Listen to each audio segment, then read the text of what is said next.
गुरुदेव परमपूज्य माता जी का नाम है। इस विग्रह का ध्यान करते हुए मेरे साथ साथ दीपक करके बोले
अहमदाबाद की भिन्न भिन्न शाखाओं से पधारे हुए हमारे वरिष्ठ परिजन, डॉक्टर साहब, बहनों, भाइयों, बच्चों, बड़ा ही अद्भुत क्षण है। आप सभी अहमदाबाद वासियों ने हम लोगों पर जो प्यार बरसाया है, मैं समझता हूँ कि आपने हमारी जिम्मेदारी और ज्यादा बढ़ा दी है।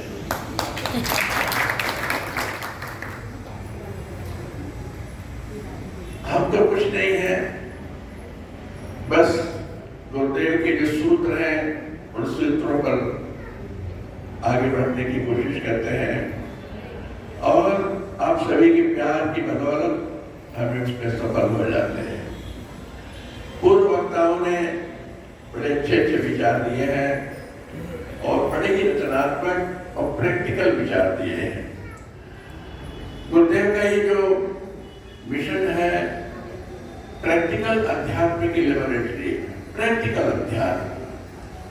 इसके पहले अध्यात्म में ऐसा विषय था कि वक्ता तो खूब बोलते थे, लेकिन श्रोता सुनते जरूर थे, लेकिन कुछ समझ में नहीं आता था। लेकिन परम गुरुदेव ने इसको इतना सरल कर दिया, इतने सरल ढंग से समझाया है कि हम अपने आप को उसमें सराबोर महसूस करते हैं। गुरुदेव जब कहते थे कि शेर का बेटा शेर होगा, तो सुनने में ऐसा लगता था कि हाँ ठीक कह रहे हैं, लेकिन जब आप सबको हम देखते हैं तो ऐसा लगता है कि प्रैक्टिकली संभव है। और गुरुदेव अकेले दम पर जो साहसिक कदम उठाए थे, उसका प्रत्यक्ष परिणाम आप सबको देख करके हम अनुभव करते हैं। परम गुरुदेव ने जिस तरह से इस मिशन का शुभारंभ किया, भगवान श्री कृष्ण का जन्म स्थान, और स्वयं गुरुदेव मथुरावासी नहीं थे, आगरा जिला में जन्म हुआ था, लेकिन उन्होंने अपने मिशन के शुभारंभ के लिए वह स्थान चुना जहाँ भगवान श्री कृष्ण ने जन्म लिया था। और वहां से आगरा छोड़ करके विपरीत परिस्थितियों में एक नए स्थान पर आए, जहाँ पर उनका विरोध था। क्योंकि मथुरा एक तीर्थ स्थल है, तीर्थ स्थल में जो लोग अपने आप को पुजारी कहते हैं, जिन लोगों ने भगवान श्री कृष्ण के नाम पर व्यापार बना रखा है, उन लोगों के द्वारा विरोध करना स्वाभाविक था। और ऐसी जगह को चुन करके परम गुरुदेव ने इस गायत्री मिशन को खड़ा किया और हम सबको उस मिशन से जोड़ा।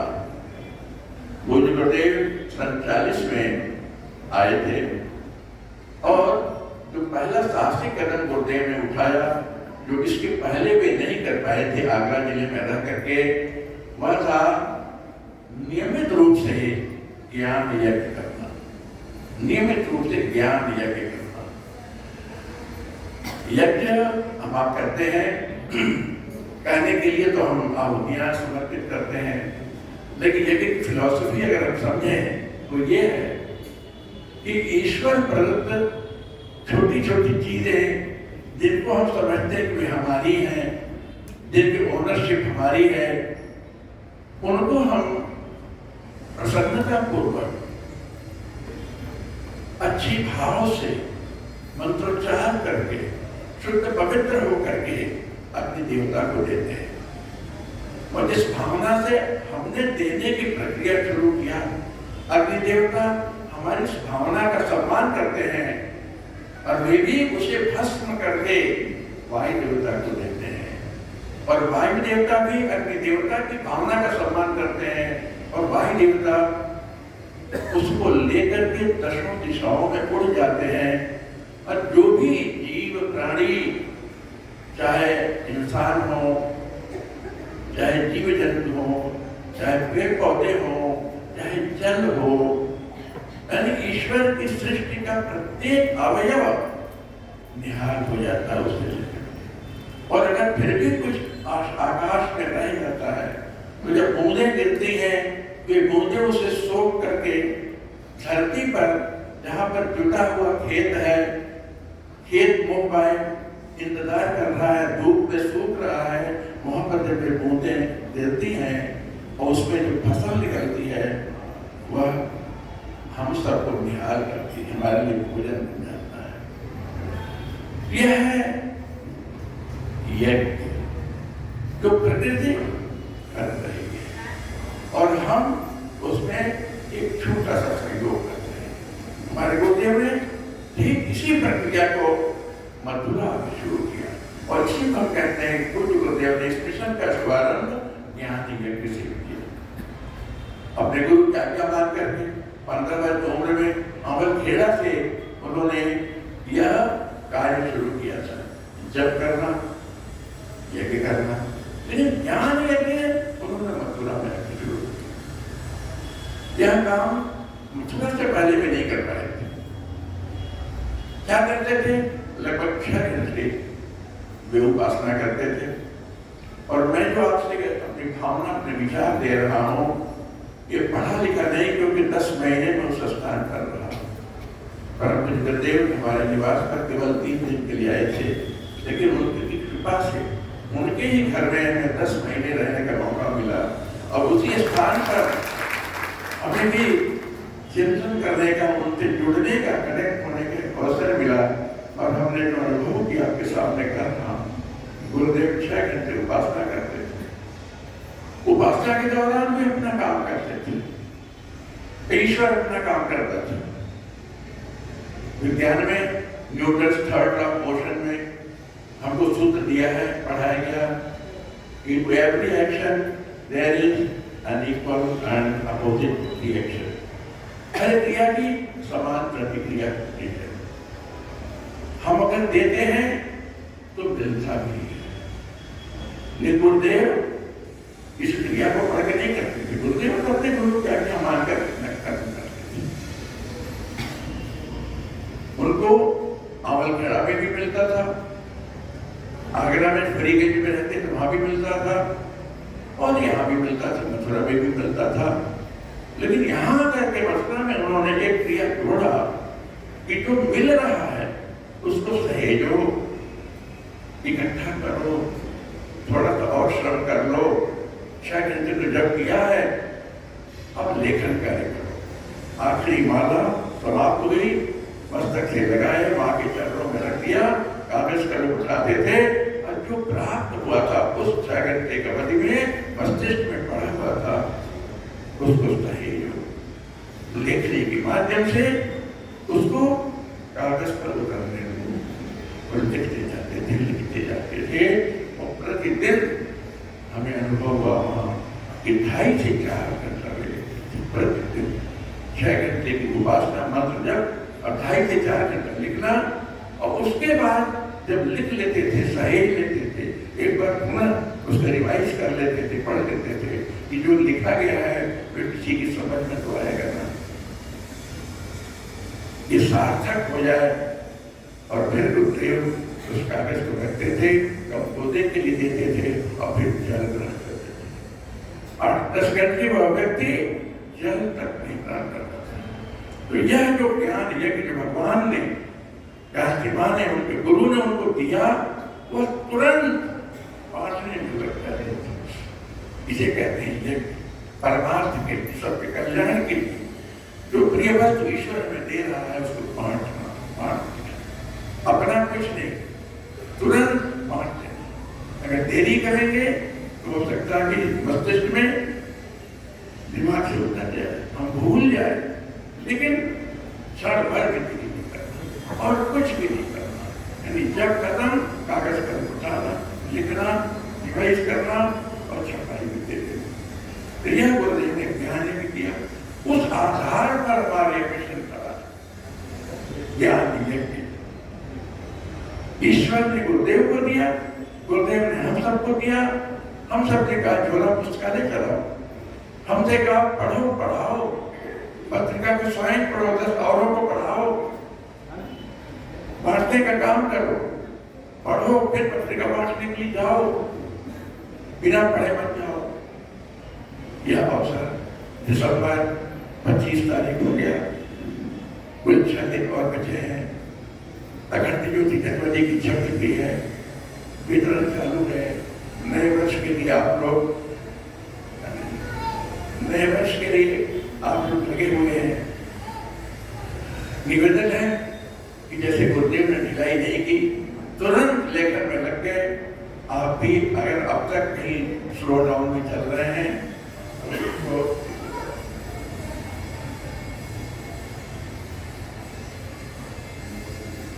आप भी अगर कहीं सुस्ती के शिकार हो रहे हैं तो निवेदन है, कृपया फुर्ती लाइए, चुस्ती लाइए और पत्रिकाओं के लिए नए सदस्य बना लीजिए और पत्रिकाओं को पढ़िए और फिर बांटने जाइए।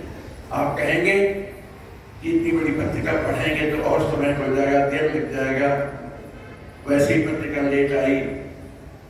मेरा निवेदन है पूरा मत पढ़िए।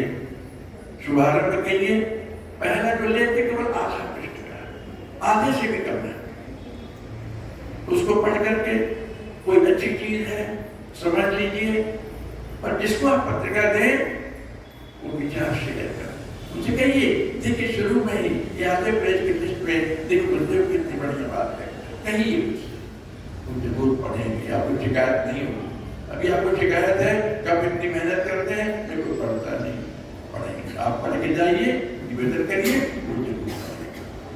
अगली बार निकल के जाते हैं, एक लेख और पढ़ लीजिए, 2 लेख का मैटर आपके दिमाग में है, लोगों को बताइए। अगली बार जाइए, एक और लेख पढ़ लीजिए।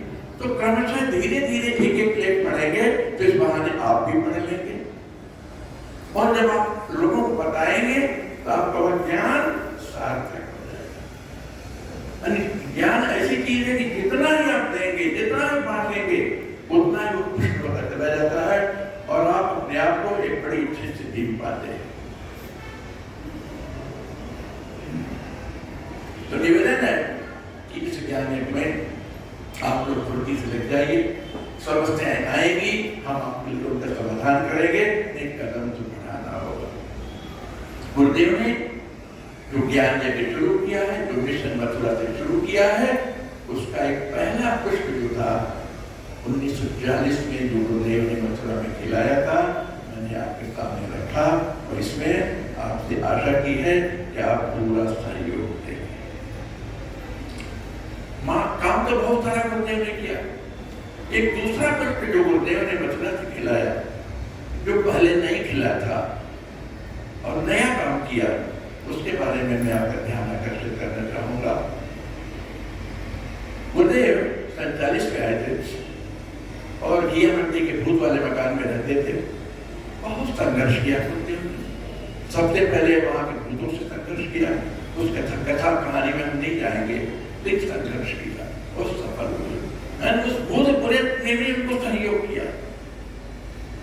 सारे जो धमा चौकड़ी मचाते थे, शोर मचाते थे, डिस्टर्ब करते थे, सब अपने आप चले गए। हमें ऐसा लगता है, मेरा अपना अनुभव है कि जैसे उनका उद्धार हो गया। जैसे राम कथा में आता है कि भगवान राम का दर्शन करके अहिल्या, पत्थर से अहिल्या बन गई थी, कुछ इसी तरीके से हमारे गुरुदेव का दर्शन करके उन भूतों का उद्धार हो गया था। इसके पहले भी थे, तमाम तरह की राजा आए थे, लेकिन उनका दर्शन करके उद्धार नहीं हुआ था। गुरुदेव आए और उनका दर्शन करके उनका उद्धार हो गया। ऐसे बहुत सारी समस्याएं आई हैं। हमारा उद्देश्य उन कथानकों को यहाँ पर कहने का नहीं है, लेकिन कहना केवल यही है कि आप कुछ भी काम करते हैं, खासतौर से अच्छा काम करते हैं, तो बाधाएं आती हैं। आपके काम खींचने वाले बहुत सारे लोग मिलते हैं। और मथुरा तो तीर्थ स्थल था, पंडों का राज था, वे तो कभी चाहते नहीं थे इस तरह की विचारधारा का आदमी को यहाँ पर पनप सके। 10-12 साल बीत गए। जनता, जो लोग पत्रिका को पढ़ते थे, प्रभावित होते थे। उस पर जाति परिवार नहीं था। जैसे बहुत सारी पत्रिकाएं निकलती हैं, अपना हिंदू वर्ग पत्रिकाओं को पढ़ता था। एक और धार्मिक पत्रिका निकल गई, उसका अध्ययन करते थे, लोगों को मजा आता था। किसी बहाने मथुरा गए तो गुरु जी से मिलते थे, पत्राचार करते थे, यानी गुरु जी से कनेक्ट होने की कोशिश करते थे। ये कौन सा ऐसा व्यक्ति है जो इतनी अच्छी अच्छी बातें लिखता है? कई लोग वहां जाते थे, गुरु जी के पास बैठते थे, चर्चा होती थी, उनका आशीर्वाद मिलता था। फिर जाते थे कि धर्मशाला में रुकते थे, फिर दूसरे दिन आ जाते थे। धर्मशाला वाले भी कहता था कि हम ज्यादा दिन नहीं ठहरा सकते, अब आप खाली करें धर्मशाला, चले जाते थे। उनका मन करता था कि गुरु जी के चरणों में वो बैठे, लेकिन संभव नहीं था। घिया मंडी के छोटे से मकान में और भी बहुत सारे लोग थे, बहुत बड़ा परिवार था गुरु जी का। रिश्तेदारों को, जरूरतमंदों को, कोई आया, दुखियारा आ गया, उसको भी रख लेते थे गुरु जी। तो यह प्रक्रिया चलती थी।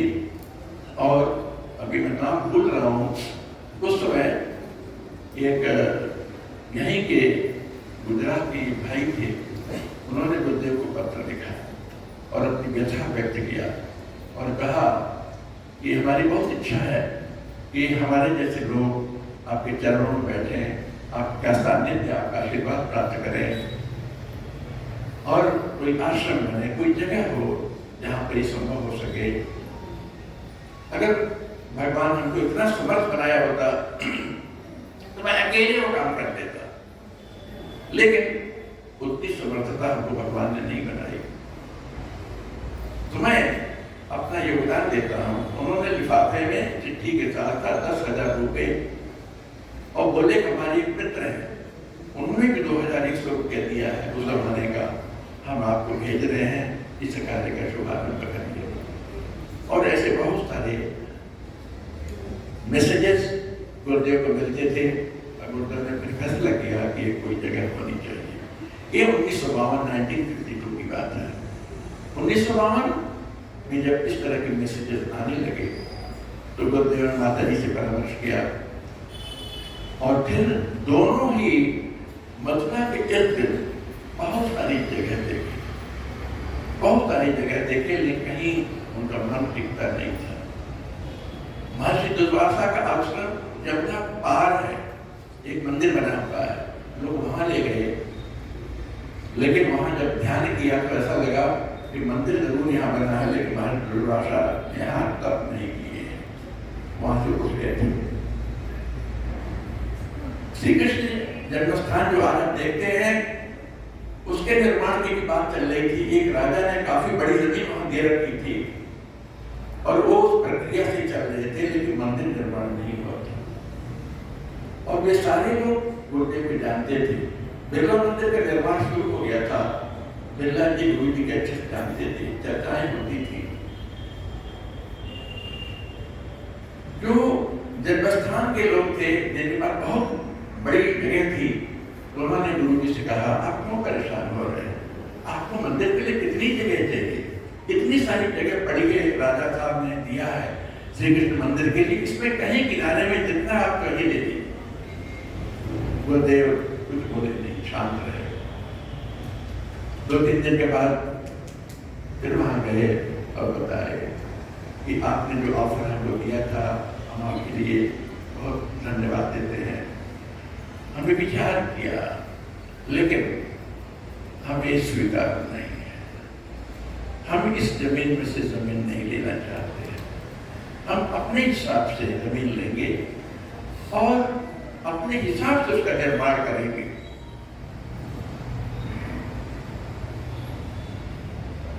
श्री कृष्ण जन्मस्थान के निर्माण के पीछे जो महापुरुष लोग लगे हुए थे, उनकी सोच, उनके चिंतन एक कन्वेंशनल था, पारंपरिक था।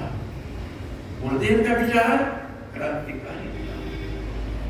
गुरुदेव के अंदर यह साहस था, हिम्मत थी कि कोई चीज गलत है तो हम गलत सिद्ध करेंगे और उल्टे को उलट करके हम सीधा करेंगे। तो गुरुदेव इस विचारधारा के थे और उनको विश्वास था कि अगर हम इनसे जमीन ले लेंगे तो हम ओब्लाइज्ड हो जाएंगे इनकी विचारधारा को चलने के लिए। कोई चीज ये बीच में हमारे क्रियाकलापों में निकालेंगे तो हम एक तरीके से स्वीकार हमें करना पड़ेगा। तो हम ऐसा न करके अपने ढंग से अपने स्तर पर करेंगे, चाहे हमारा काम स्लो हो, थोड़ा देरी हो, लेकिन हम अपने ढंग से करेंगे। गुरु जी ने उसका स्वीकार कर दिया। तो ये जो वर्तमान स्थान है, ये माता जी गुरु जी ने देखा था और उनको बहुत अच्छा लगा था। उन्हें लगा कि महर्षि शुद्धोपासना की तपस्या असली की थी और इस स्थान पर उन्होंने गायत्री मंदिर का निर्माण शुरू किया था। 1952 दिसंबर महीने में गीता जयंती आती है। गीता जयंती के दिन उस जमीन की रजिस्ट्री हुई थी। गुरुदेव ने रजिस्ट्री कराया था जमीन का। उसी दिन शायद बहन जी का जन्म हुआ था। गीता जयंती के दिन 1952 जिस दिन गायत्री तपोवन की भूमि की रजिस्ट्री हुई है, उसी दिन शायद बहन जी का जन्म हुआ। रजिस्ट्री हो गई। माता जी के मन में विचार आया और वो गुरु जी से कहने लगी, महीना बीत गया था। माता जी ने कहा कि जब तक जमीन नहीं ली गई थी आप बहुत परेशान थे, छटपटाते थे, हमें लेकर के जगह जगह जाते थे जमीन का चुनाव करने के लिए। अब जब जमीन मिल गई है, रजिस्ट्री हो गई है, तो निर्माण क्यों नहीं कर रहे? जमीन ऐसे पड़ी हुई है निरंतर। गुरुदेव थोड़ा सोचने लगे। गुरुदेव ने कहा क्या करें, हमारी मजबूरी है। जो कुछ हमारे घर परिवार का पैसा था वो सारा पैसा हमने जमीन खरीदने में लगा था। अब हमारे पास कुछ बचा नहीं। कैसे निर्माण करें? मास्टर जी ने कहा बस इतनी छोटी सी बात। मास्टर जी ने सारे जेवर उतार करके गुरु की चरण में रखा।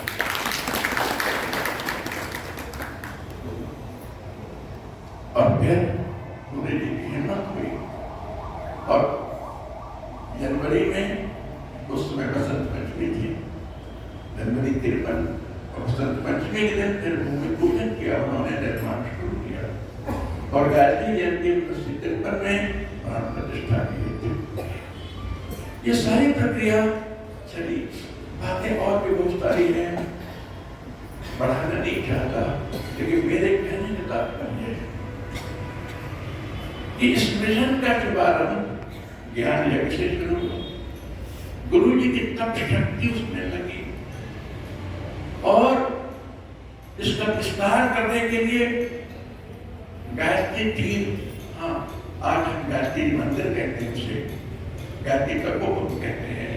गुरुदेव ने 1952-53 की जो पत्रिका व्याकरण युग में लिखा, वो लिखते थे गायत्री तीर्थ, और जो कैप्शन होता था कि गायत्री तीर्थ की भव्य संकल्पना, पुण्य प्रगति, उसकी इंफॉर्मेशन न्यूज पत्रिका में छापा करते थे गायत्री तीर्थ के नाम से।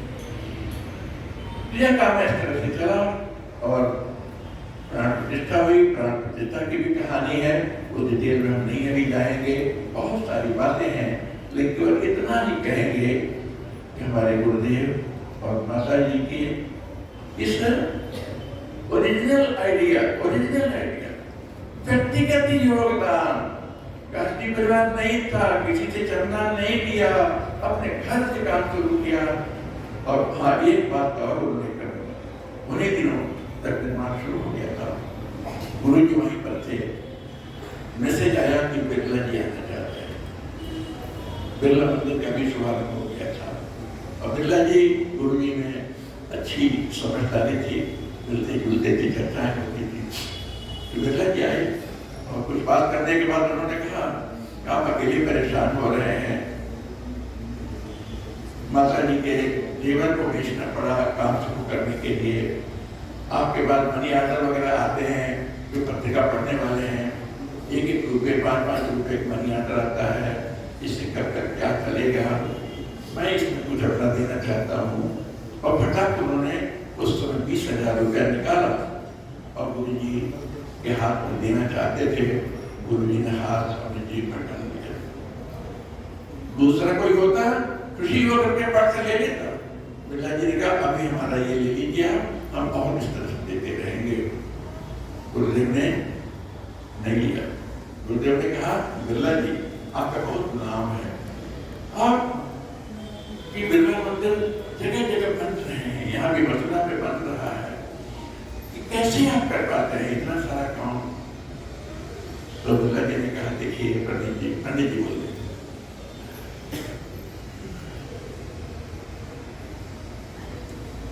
ये मैं कारोबारी व्यक्ति हूँ, कारोबार करता हूँ और हमें कारोबार में फायदा होता है और मेरा मानना है कि जो कुछ भी फायदा हो रहा है इसमें ईश्वर का हाथ, ईश्वर की कृपा है। तो मैं ईश्वर के प्रति समर्पित करके उनका मंदिर बनाता। तो गुरुदेव ने तुरंत कहा कि बिरला जी ईश्वर आपको दे, आप हमको दें, हम भी तो ईश्वर का काम कर रहे हैं, अगर हम सीधे ईश्वर से ले लें तो कैसा रहेगा।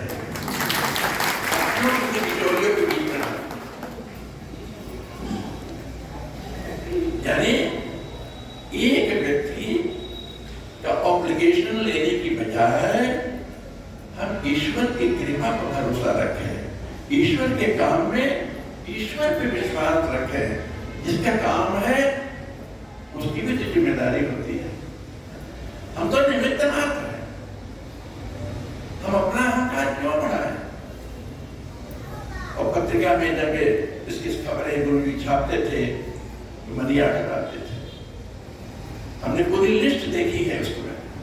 टॉप में एक डोनेशन था 301 रुपये का, उसके बाद 201, 251, 151, 101, एक रुपये के मनी ऑर्डर की बहुत बड़ी लिस्ट थी। और एक मनी ऑर्डर उसमें जिसमें बड़ा ही प्रभावित हुआ वो था, एक बहन बिहार के मुजफ्फरपुर की थी, उसने 17 रुपये 13 आने का मनी ऑर्डर दिया था और लिखा था 31 भाई बहनों से इकट्ठा करके उस 17 रुपये 13 आने का मनी ऑर्डर उसको लोगों से कुछ आने, 2 आने, 4 आने, 5 आने, जो भी किस्ते मिला करके दिया। अब वे कौन से थे? गांधी परिवार के सदस्य थे? नहीं, गांधी परिवार बना नहीं था, केवल अखंड ज्योति पत्रिका के पाठक थे।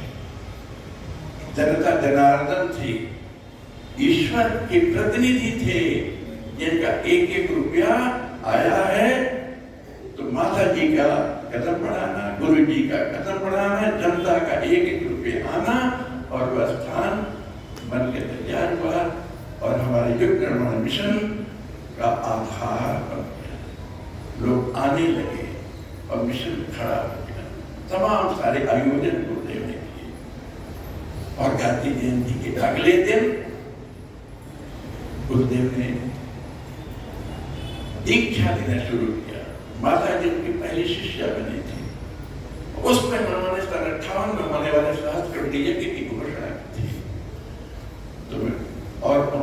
और चीज बताऊं, पत्रिका में भी लिखा करते थे, और एक जगह पत्रिका में गुरुदेव लिखते हैं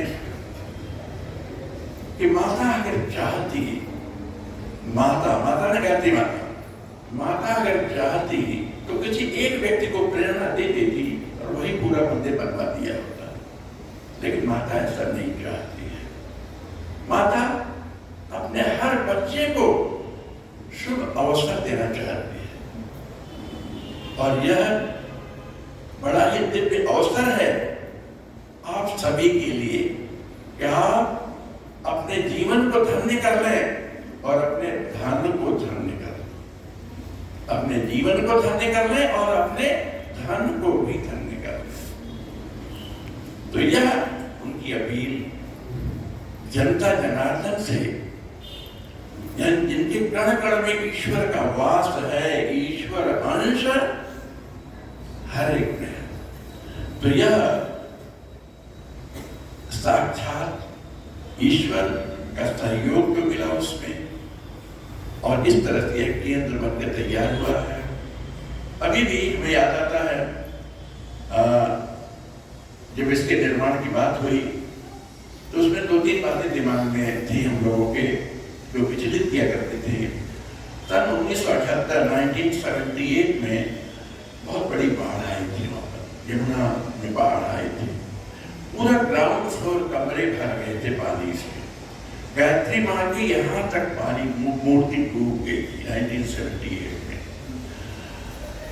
अखंड अग्नि को तसले में भर के निकाल करके जो सब लोग किसी धर्मशाला में जाकर रुके तो वहां सुरक्षित ले जाया गया था। उस वक्त वो बात हुई 78 में। उसके बाद पिछले 10-12 साल के अंदर हमारे सामने की बात है, जब मैं तपोवन में आ गया था, इसके पहले मैं अखंड योग में बैठता था, जब यहाँ आ गया था तो 2-3 बार दोपहर के बाद हमारे सामने की बात अतिवृष्टि, जिसे हम लोग क्लाउड बर्स्ट कहते हैं, बादल फटना कहते हैं, और कम समय में अधिक बरसात हुई थी। रोड की तरफ से सारा पानी बह के मंदिर तपोवन में आया था, क्योंकि तपोवन का जो ग्रामीण लेवल है, जो था पहले था वैसे ही था, और शुरू में जो बिल्डिंग बनी थी मुश्किल से इतना ऊंचा 9 इंच भी नहीं होगा, 7-8 इंच ऊंचा जो हमारा बेंच लेवल था, और सड़क धीरे-धीरे ऊंची हो गई थी, तो उधर का पानी बह के आया। और गायत्री मंदिर के ठीक पीछे जो बिल्डिंग थी उसके पीछे बाउंड्री है, तो बाउंड्री के सटे पीछे एक बहुत बड़ा नाला बहता है।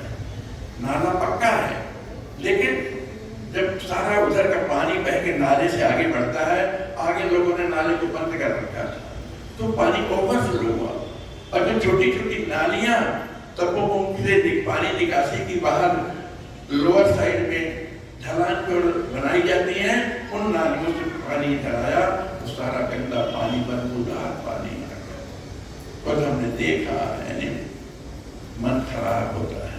जहाँ पूजा करते हैं, उपासना करते हैं, यज्ञ करते हैं, वहाँ पर ऐसी स्थिति आए, बड़ा दुख होता था। इस दिन बाद सारी बातों पर विचार करके फिर ये निर्णय लिया गया कि सारे हमारी पूजा की स्थली है, इनको फर्स्ट फ्लोर पर ले जाया था। अब मैं भोपाल से हूँ, भोपाल में भी जो मंदिर बना था हम लोगों ने उसी तरह बनवाया था, शांति के आदेश पर, यानी फर्स्ट फ्लोर पर सीढ़ियों से चढ़ के मंदिर में जाते थे, सीढ़ियाँ छोटी-छोटी वैसे मंदिर में जाते थे। फिर हमने देखा जयपुर में भी ऐसा शक्तिपीठ बना है, और नागपुर में भी बना है, और भी कई जगह बना है। तो यह आइडिया हम लोगों को पसंद आया, और इस तरह हम लोगों ने काम किया। और मंदिर के पीछे जो 3 मंजिला भवन था, जिसमें हमारे कार्यकर्ता लोग रहते थे, बाहर से अतिथि आते थे, एक वहाँ प्रवचन का हाल था, करीब 100 लोग बैठते थे, पुराने लोग, आप लोग वहाँ गए होंगे, देखा होगा। वो सारा पूरे पीछे के हिस्सा में डिमोलिश करना पड़ा, गिराना पड़ा, फिर वहाँ पर सारा कुछ होता है। तो अब गायत्री मंदिर, जिसमें गायत्री माता, गुरु जी, वंदनीय माता जी के चित्र हैं, और हस्तलिखित गायत्री मंत्र हैं, तीर्थों के जलरज हैं, इनको पीछे ले जाएंगे। ठीक इसी मंदिर के ठीक पीछे, थोड़ा स्पेस ज़्यादा पीछे है, तो कमरे थोड़े बड़े-बड़े होंगे, थोड़ा बड़ा रेक्टेंगल बन गया है। शंकर जी का मंदिर वहाँ ऊपर जाएगा, यज्ञशाला उतर जाएगी, प्रखर प्रज्ञा सजल श्रद्धा उतर जाएगा, ये सब ऊपर रहेगा। और ये कार्य शुरू हो गया है। करीब 180 पाइल्स ड्रिल किए गए हैं, उनकी सॉइल टेस्टिंग हुई, लोड टेस्टिंग हुई। पहला जो पाइल भरा गया था 131 टन का लोड उसमें डाल कर 131 टन का लोड क्रिएट करना अपने आप में बहुत बड़ी समस्या थी, लेकिन हम लोगों ने किया था। और पहला जो पाइल का टेस्टिंग हुआ उसमें पास हुआ, उसके बाद में फिर सारा काम शुरू हुआ। अब सारे पाइल्स भर गए हैं, अब वे ऊपर आए हैं और ग्राउंड फ्लोर के पाइल छत पर गए हैं, छत भी पड़ गई है। अब छत के ऊपर जहाँ पर मंदिर की स्थापना होनी है, जिसके ऊपर मूर्ति की स्थापना होगी, उसके ऊपर का काम इस समय चल रहा है। कागज खड़े हो गए हैं, अब उनके छत के लिए जगह जगह बीम वगैरह डाली जा रही है, सेंटरिंग की जा रही है। अब उस पर शिखर की तैयारी होगी, गुंबद बनेंगे, ये सारी व्यवस्था होगी। ये सारा कुछ बन जाएगा, एक ढांचा खड़ा हो जाएगा, तो उस पर मार्बल लगना है। पूरा मार्बल एक कलर का हो, एक क्वालिटी का हो, एक मोटाई का हो, जिस माइन से खान से लेना है, एक ही जगह से लेना है, ये सब हम लोगों को करना है। यज्ञशाला 9 कोठी ऊपर बनेगी, छोटी छोटी सीढ़ियाँ होंगी, सीढ़ियों से ऊपर जाना है, लिफ्ट भी होगा, जिससे कोई असमर्थ लोग सीढ़ियों पर भी नहीं कर सके, वे लिफ्ट दी जाए। और फिर बगल में जो पहले हाल हमारा होता था 100 लोगों के बैठने का, वो सब भी गिराया गया है।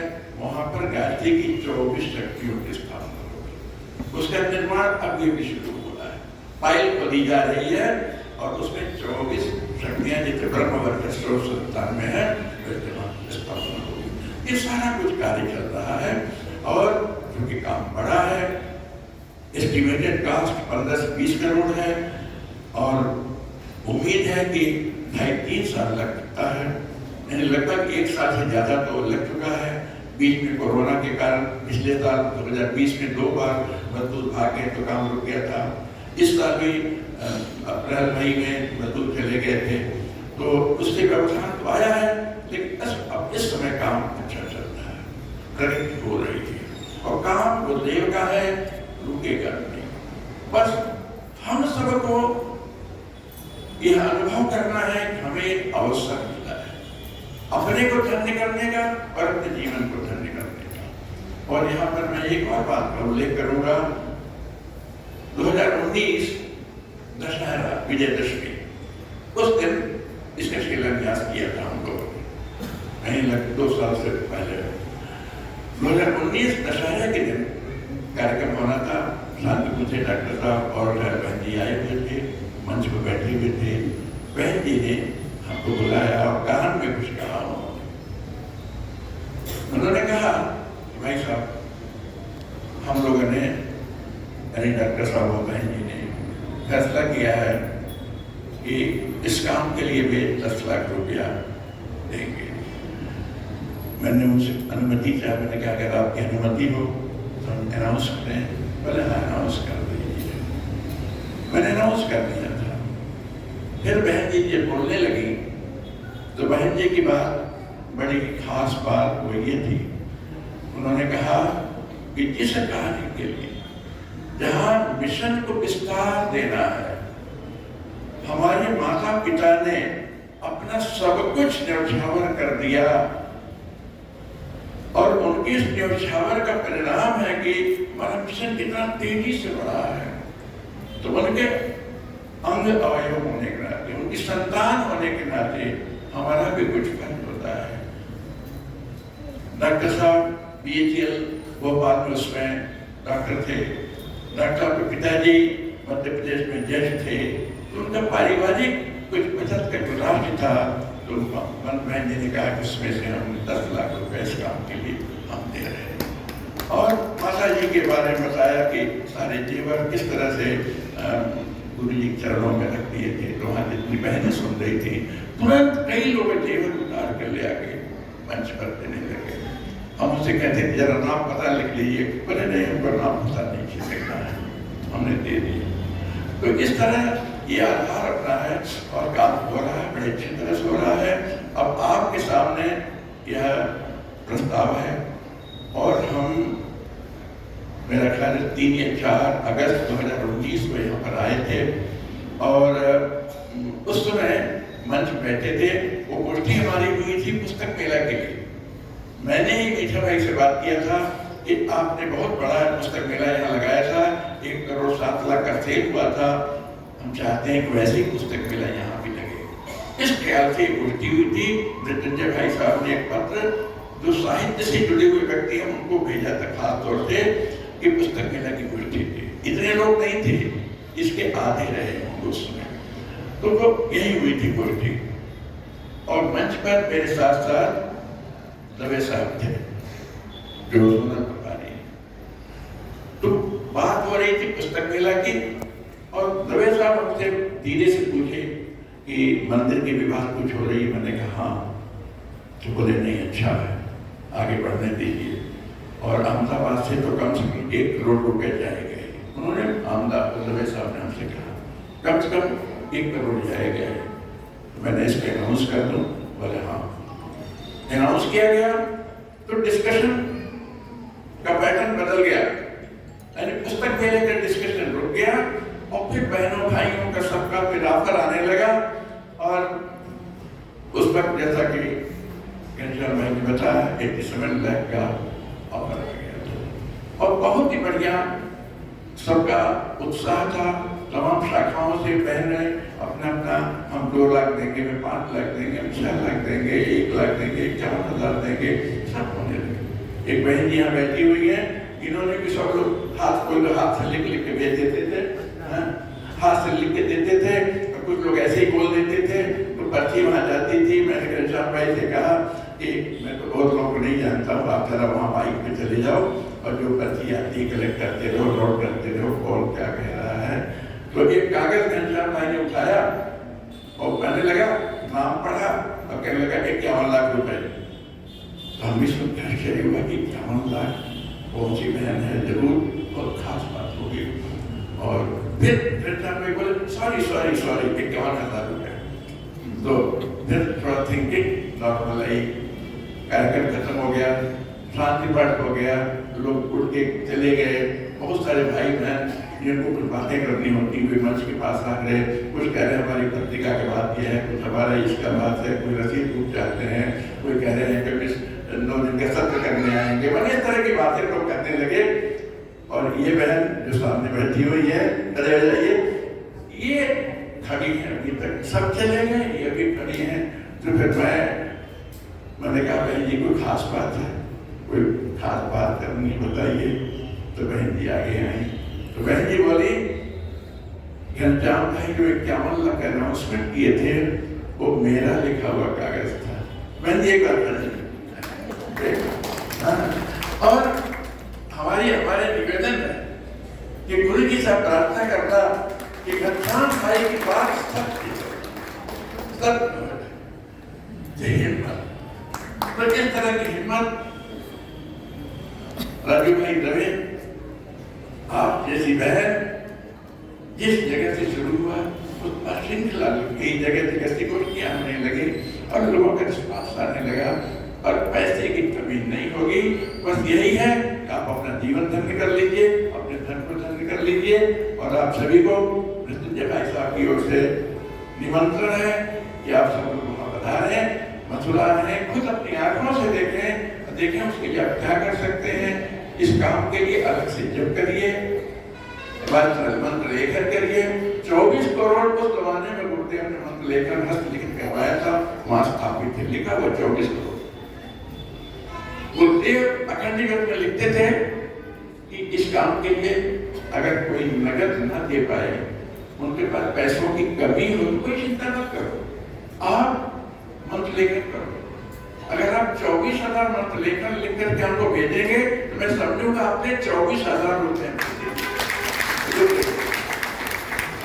अरे हमारी आपकी भावनाओं को गुरुदेव ने कितना महत्व दिया। हम चाहते हैं कि आप सबकी भावना लगे, आप सबका प्यार बरसे, बढ़िया से बने और ऐसी चीज बन के हो जाए कि हम चाहे वृद्ध हो जाए और 10 बेड पर पड़े रहें, हमारे नाती पोते उनके बच्चे आए और देखें कि कोई अद्भुत चीज बढ़िया चीज है तो तबियत खुश होता है।